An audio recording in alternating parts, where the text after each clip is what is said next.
Hello and welcome to the Faithbuilding Podcast, episode 19. And today's topic is Unleash Your Greatness. And as always, with your amazing host, Vladi, Kuna. And Gräter. And we're quite happy to be here because it's about greatness. So we kind of speak about you and about us and about everybody who takes on their greatness. And we just kick it off with kind of an interview style today. And then we see where we go from there. And therefore, I hand it over to Vladi. Thank you very much.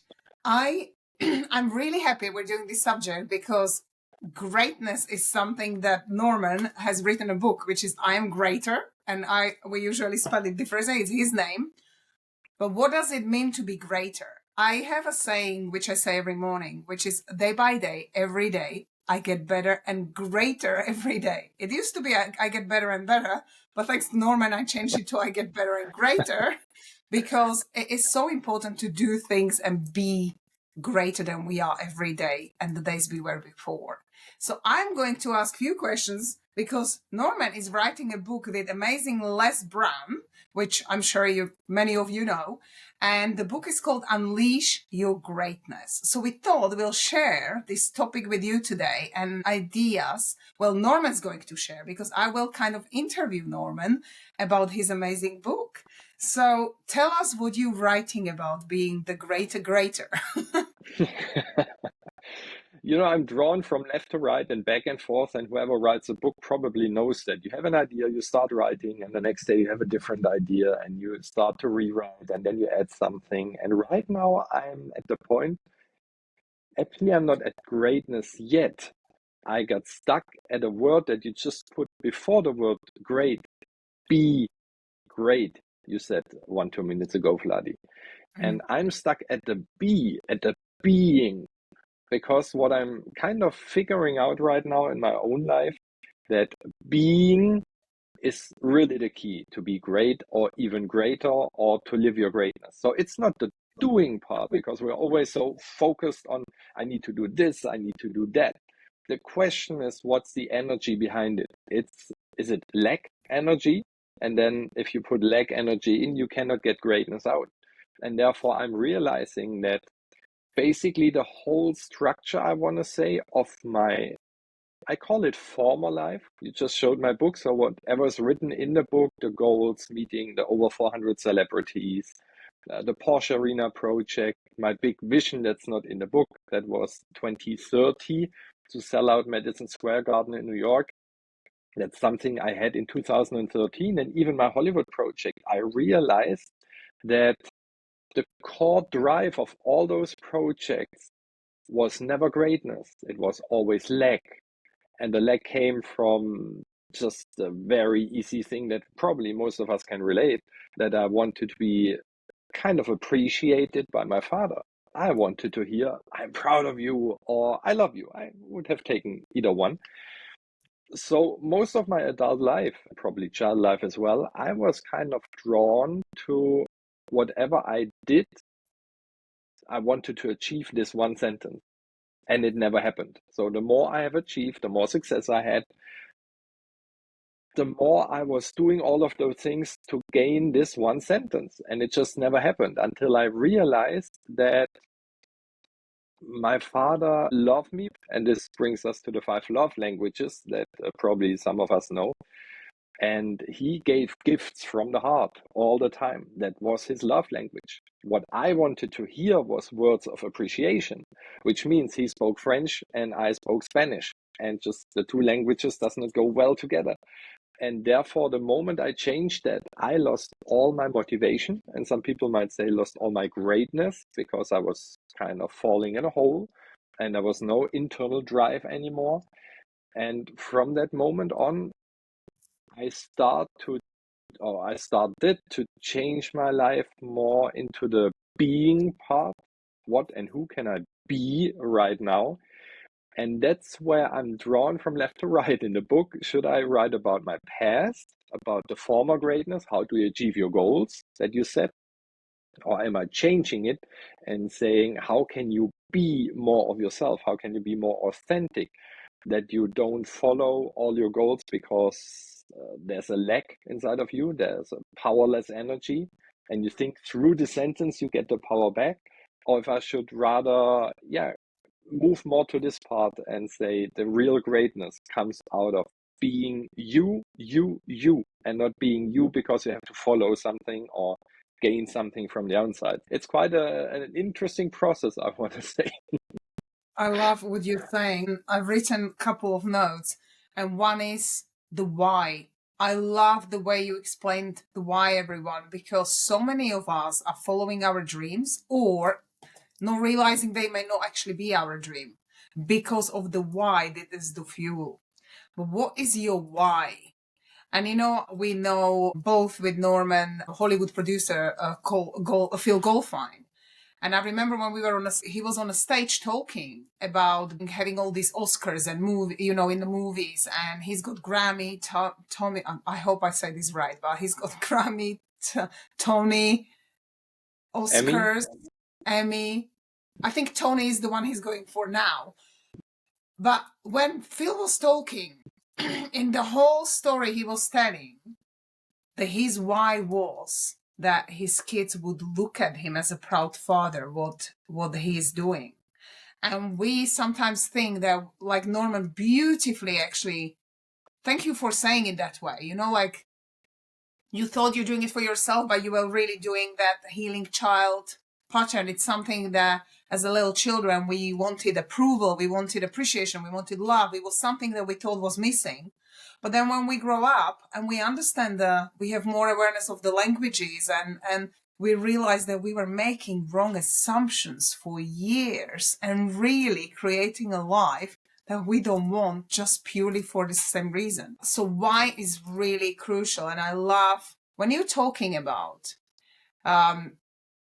which point to take to write the book is I always look in the future, like who is the greatest Norman you see in few years and talk about that person. So do you want to share? Who do you see? Or you don't want to give up too many secrets, but I mean, just in a nutshell, obviously not giving details. Of course, in a nutshell, and this again moves a little bit away from where I thought it will be. For, I don't know, 2-3 years, I have a goal card in my wallet, as you do probably as well, because Bob Proctor always said, carry a goal card with you and what's written on your goal card. And mine says, since quite many months, I am the source. I am the source. And with that, I mean that I'm the source of everything that comes into my life. And it brings me back to what I just mentioned already. If the core drive of everything is lack because I want to get something, then my new way of perspective should be totally different, which means what we already speak about so often in our conversations and also this podcast. Can I be the person that my future self would look like already now?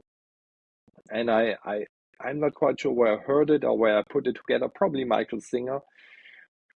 Just imagine you have God or the universe, and it's, let's say, a bottle of water. That's a very easy picture. Let's picture God as a bottle of water.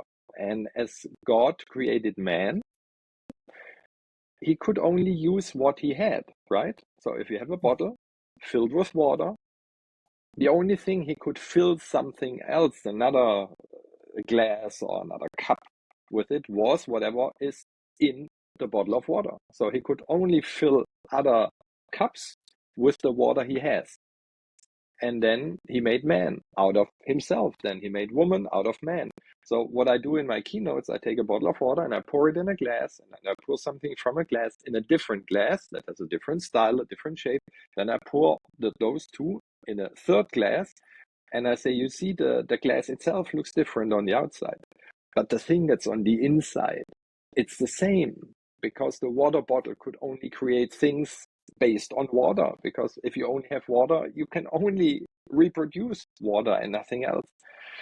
And that's the thing where I see myself in the future. So the core drive of seeing myself on the Hollywood red carpet and all those big things, they slowly and steady move further and further away from my focus I still see them because I want to experience that as my glass of water. Still, the drive is not that I think that I feel better or that I will be better or that I will be more happy the moment this happens. And this brings me back to a video I just saw the other day from Oprah Winfrey, where she spoke about letting go. And the moment you really can let go and you can bless your enemies and you can bless the people that might have your chance, your movie, that are ahead of you. And the moment you just can let it go and hand over everything to the universe or to God or to whoever you think is out there, then you reach a moment where you come from this hardworking person to a being person. And I think that's what I see myself, more being and shining more light just through being, through walking, through smiling, through talking to others, and not just I have to prove that I do something first and then you think I'm great. No, I want that people see the greatness wherever I appear, and not because I do something, but because I just be. You radiate greatness out of your heart because you say there's nothing I actually need to be more happy. And every second makes me happy, and every small piece of food or every drink or every bird that flies by or every fish that swims by just makes me happy because I'm here, I'm alive, I can see that, I can experience that. Can it be better? For sure. And still, as we know, if I'm not happy with the now and I send out lack energy again, oh, I can only be happy if, I can only be happy when, then we always follow the leg again, and we have to put on those bodysuits and this armor and say, I need to work really, really hard to get what I want. And so the future Norman is extremely relaxed, and he just is. I want to say that's the best description I can give you. And that's basically the core drive of everything I'm being right now. It's not a specific focused goal. It's more like, how can I be in this world where I am right now? And then just see what unfolds. I love that. It was so amazingly put, because we always look for approval. Starts in a childhood. We want people to like us for the wrong reasons. And it really comes beautifully into the self-love, which you're actually representing as well in teaching, like when we don't find ourselves and don't ground ourselves and don't feel happy with ourselves, we can't make other people happy. It's like people looking for love, you're looking for a soulmate, but you're not where you would love. So we have this vision of a soulmate and all these amazing things that we would do with them and who they would be. But the question is, are we a match for it? And it really starts with that, and people don't realize how much we actually put through. I've written the word, I just glanced at my paper, I put experience. Because really the realizing is, are you finding joy? And we talk about this with Norman all the time. Find the joy in the journey, not the destination. Yes, we do have a goal card.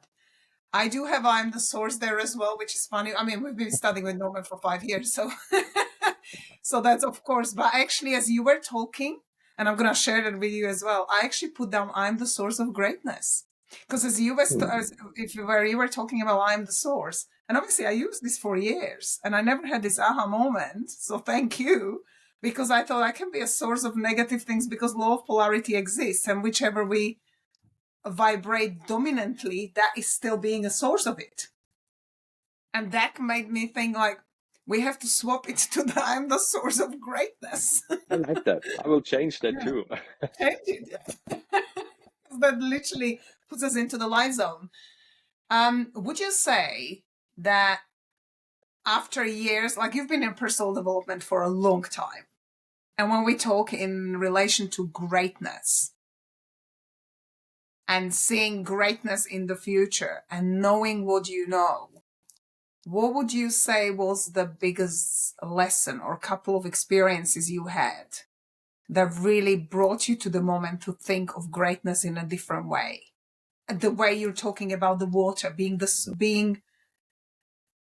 me and Norman, I was looking for it, whether I have it, because actually it's Norman who told us this quote, and it was, be happy now and then things happen. because people, and I remember Norman told us this when we studied, because sometimes people just go, well, when I have more money, then I will do this. And when I have more education, then I can do this. And when my relationship is going, I meet my soulmate, then I can do that. It's all wrong. You need to first be it, and then you're going to have more money and attract the love of your life and do better, because you have to become it first. And that's the core. Don't look outside. So talking about that and going back to my question, which is related to the water, being that joy where people just want to be around you because of the energy you have, and there doesn't have to be any other reason but that. What would you say you experience when you really shifted towards wanting to be greater in a inner sense rather than outer sense? The quote that comes to my mind right now is from a beautiful singer. She's not on this earth anymore. Her name is Nightbird. Maybe you know her from America's Got Talent. Beautiful soul, beautiful lady, beautiful song she sang. She said in this audition, you can't wait until life isn't hard anymore before you decide to be happy. And again, because it's so beautiful, you can't wait until life isn't hard anymore before you decide to be happy. The most and precious learnings I had in my life, and it's probably the same with you, was in moments where it was not going well at all. Because the moment you're at the mountaintop and you have reached your peak and you have success and you got the new car, you got the promotion, you got the deal, you got whatever, you're feeling happy. The thing is, you feel happy because of the car. You feel happy because of the success, because of the new promotion. And as we all know, this success fades. Not the success fades, but the joy about the success fades. The joy about the new car fades. Right next to our cruise ship is a big yacht, and it's owned by the owner of Home Depot. I looked it up, and it's worth 188 million euros or dollars. It's almost the same. And I'm quite sure when this gentleman bought this beautiful ship in the Netherlands, then he was quite happy. But now, as I looked it up, the yacht is 6 years old, and I'm not quite sure if he goes on board as fascinated as the first time. Which means whenever it is going very well and life is on your side from your point of view and you get the things, it's quite easy to be joyful because the joy just comes with the package. And the real joy that comes from the depths of your heart actually comes when life is not going as well as you thought. And this brings me back to the water bottle example. If God created 8.2 billion people, and in every person, the core is the same as in the water bottle, then is it possible that whatever somebody does or says about you is not directed against you? Because, like Wayne Dyer used to say, no tree would be so foolish that the branches start fighting among themselves. Oh, I have a bigger branch, I have to fight the smaller branch. No tree would do that because they know we have the same root. I mean, it's the same tree. It's just a different branch with leaves or with no leaves. And it's the same with the water bottle. If we could come to a point to realize that every kind of down, everything that's against us in the first moment, it's not against us, but it's something where we develop the tools to raise up to the next level of greatness. Because as we all know, without the down, we would not come back up. It's like with climbing a mountain, and you are the professional in that. If you're on the mountaintop and you're there and you have a lot of fresh air, because there's not too much else that's up there, you look around and you see there's another mountain that's even higher.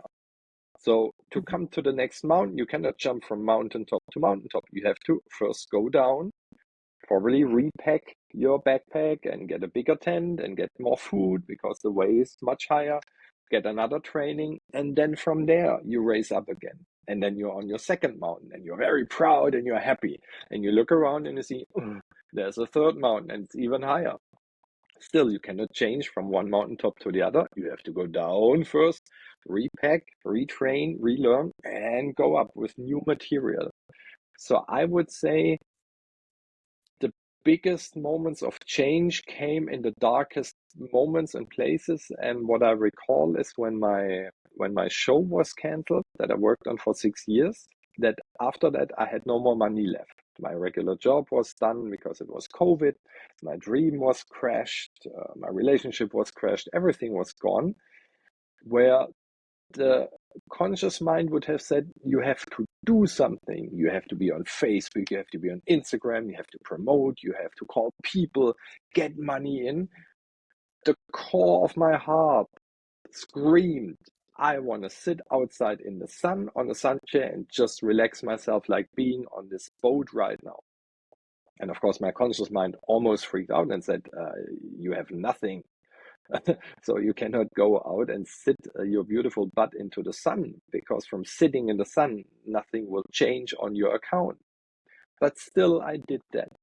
And the more I relaxed into the moment, the more I followed my true compassion, my true pressure, not pressure, the pressure was from my conscious mind, my true intuition that I want to be sitting in the sun right now. And I fully enjoyed that. The more easy stuff was coming in my life. People started calling me. They approached me without hunting after them. So the biggest learning was, can you, probably in your deepest moment of fear, deepest moment of loss, can you really truly do what your heart tells you to do? Even though your conscious mind says, no, you have to behave like this, you have to behave like that. I have a friend and her husband died quite recently, and she's already in a kind of new relationship. And she says, I cannot tell my neighbors. They would totally freak out. They would flip me the bird and say, what are you doing? You have to mourn, and for a year or for 5 years, and you have to wear black, and you cannot do this, you cannot do that.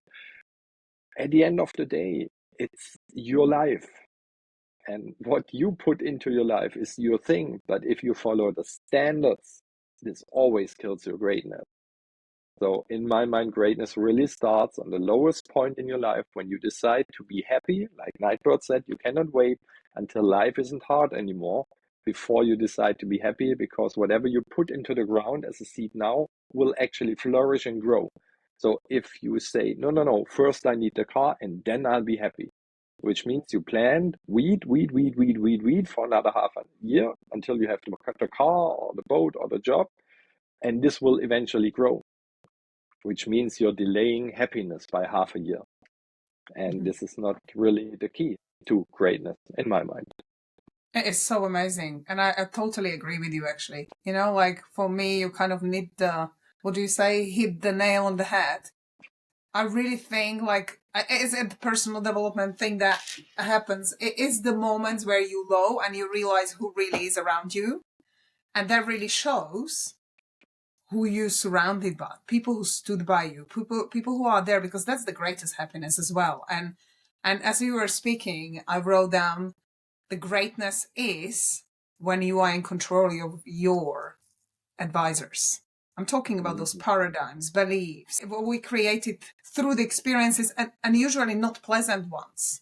And then we make judgments and we feel guilty about things. All these frequencies and energies where it puts us in a place where we don't create, but we disintegrate.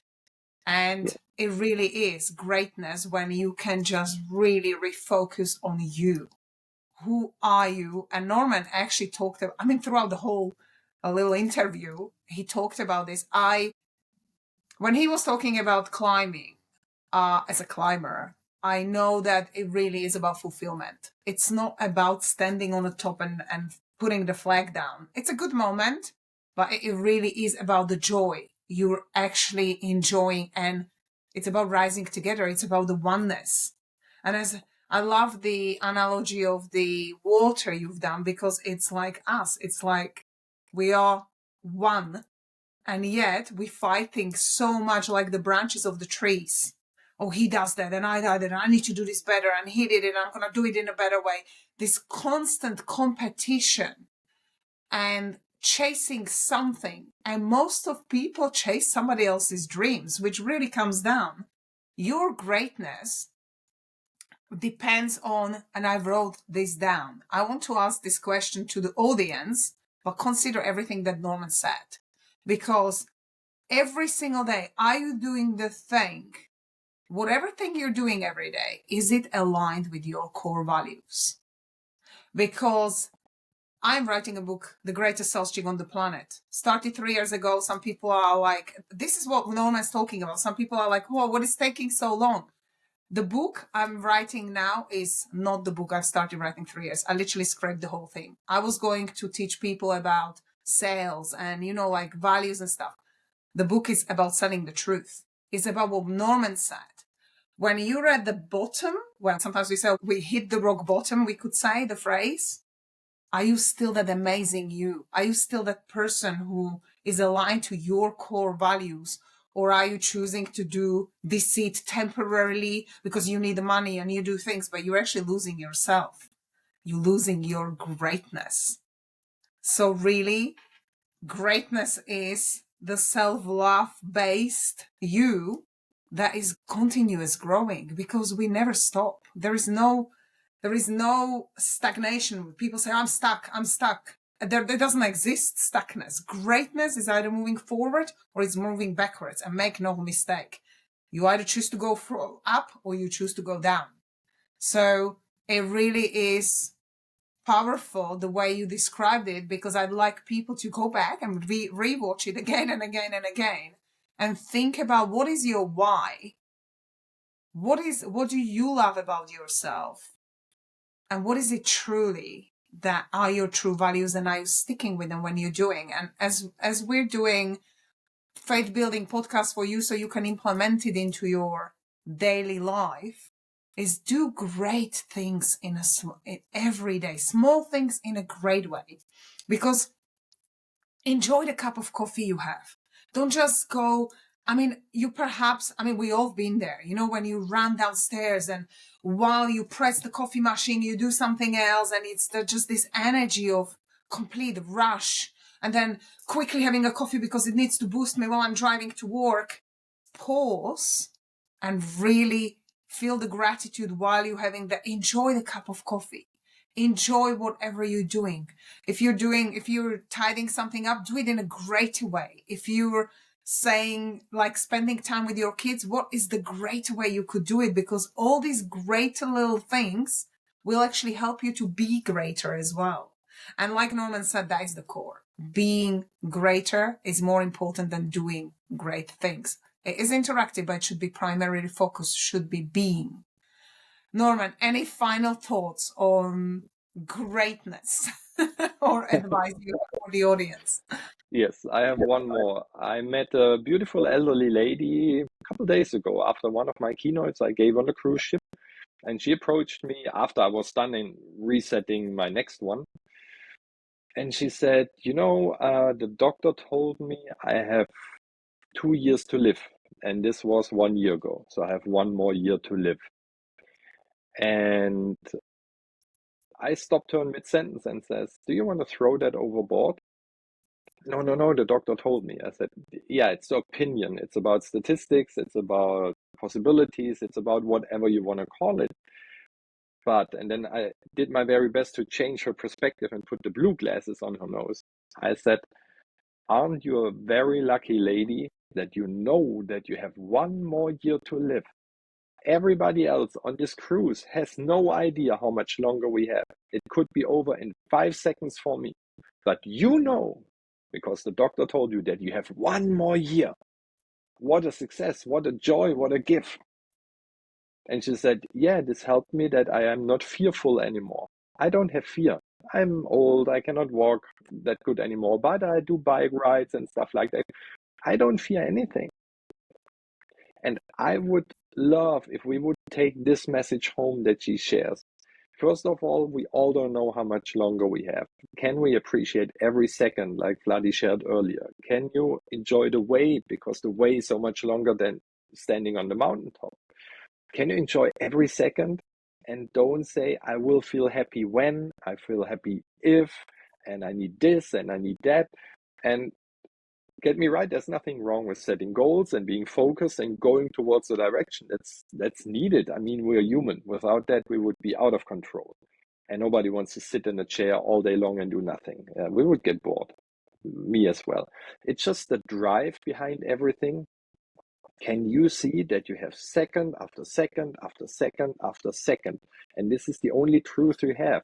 Can you relate to the water? Can you say that the core that's within me was in the master itself, and that I don't need to be fearful at all? And even if things come my way that seem to be negative, how about they just want to show me something to reach my next level? And the lady left after a couple of minutes of talk. She smiled a little more. And if we come back to the question you asked earlier, where Phil said his core drive and why is his children, my big drive is if people smile a little bit more after they met me or saw me or talked to me or came to my keynotes or read the book or whatever I do, then my life was on purpose and I made this world a better place for at least one more person. And if this person takes the smile back to another person and a second person starts to smile a little bit more and a third, a fourth, a fifth, then we create the ripple effect that will make this world even more beautiful for so many of us, and not just the great ones that have the most money or the most success. Everybody can be great. And we are here with the Faith Building Podcast that you reach your greatness and that you become greater second by second by second. This would be my final thought, and I look forward to yours, Vladi. I'll just say one sentence because we're a little over time. Sorry, guys. But I saw this sign, which I wrote, and I've been giving cards to people. In fact, I had an idea going and placing it on the shops because of the way it made me feel. I thought if we can stick this post everywhere, and if people feel the way I did, it was literally somebody printed, it was a post I've seen, and this is years ago, but it's stuck in my head. It wasn't in English, but I translated it into English. So it happened in Slovakia. And they said, "Your smile just made my day. Thank you." You know, it was meant, obviously, without the name or anything. It was to anyone who walked into this coffee. It was like a coffee tea rooms. We've got coffee tea rooms back home. And I thought about it and I thought, actually, it makes you smile regardless of how you feel, because it always directly speaks to you when you're entering. That sign was right there. So every single person who entered the room would say, "Your smile just made my day. Thank you." And you have to smile because you're like, "Oh, me?"